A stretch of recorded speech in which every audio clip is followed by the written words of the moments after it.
I have to admit, I didn't know that problems were as bad as they are in Canada, particularly with primary care. And I came across this video the other day and I want to share it with you. But this is a little window into what's going on in the primary care situation in Canada right now. Ontario is in the midst of a critical shortage of family doctors, and now one more is leaving the profession. It means about 1,000 of her patients are now scrambling to find a new one. Now, this doctor has a lot to say about why she is shutting her practice down, and she wants the Ford government here at Queen's Park to hear her. I'm simply burnt out, all right? That means I'm physically and mentally exhausted. Dr. Fanwa Mang's clinic is in Mississauga. This sign now greets her patients. She is closing her practice permanently as of May 31st. Dr. Mang has been practicing family medicine for 29 years and had hoped to continue for 10 more, but she just can't do it anymore.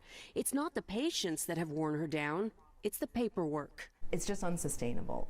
Dr. Mang spends up to 25 hours a week doing admin. That's more than half a typical work week. It's a never-ending pile of lab reports, x-ray results, forms, finding specialists. And now she also has to update files when a patient gets a prescription from a pharmacist. I sometimes think my patients have become a sideshow, and all I'm doing is processing reports. Last year, she had to reduce seeing patients from 4 days a week to 3 to save her sanity. But that cost her money. OHIP pays her up to $40 for each patient visit. She sees roughly 20 a day. After all taxes, rent, insurance, and other necessary costs, she takes home roughly $60,000 a year. There isn't enough to hire an admin assistant, and she just can't do it anymore. If I cut to less than 3 days a week, I won't meet the overhead. Then my only option is to close. It is the patients she worries about now, ones like Patricia Mackay. This is just put me stressed to the max. Mackay cares for her 108-year-old mother and her husband who has health issues. It was Dr. Mang who discovered he had a silent heart attack. She's a fantastic doctor. If family doctors are not being supported, okay, by our government and taken seriously, okay, then people are going to go to emergency that don't have family doctors. The emergency care is already overload. They're already overloaded. So what are you going to do? It won't be easy for any of Dr. Mang's patients to find a new family doctor. It can take months, even years. We are definitely in a crisis situation right now. According to the Ontario Medical Association, there are currently 2.3 million Ontarians who don't have a family physician. The problem has been growing for over a decade.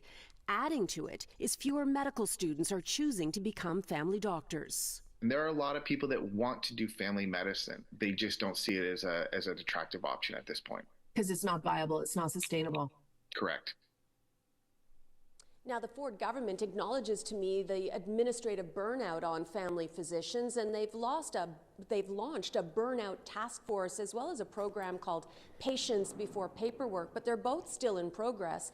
Dr. Mang says it's way too late to help her, but she does hope one day they can help future family physicians.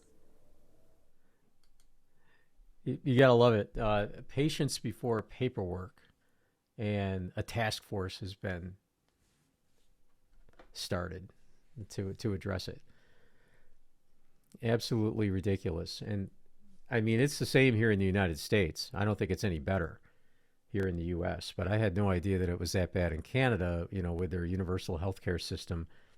I mean, can you imagine making $60,000 a year as a physician, as a family physician?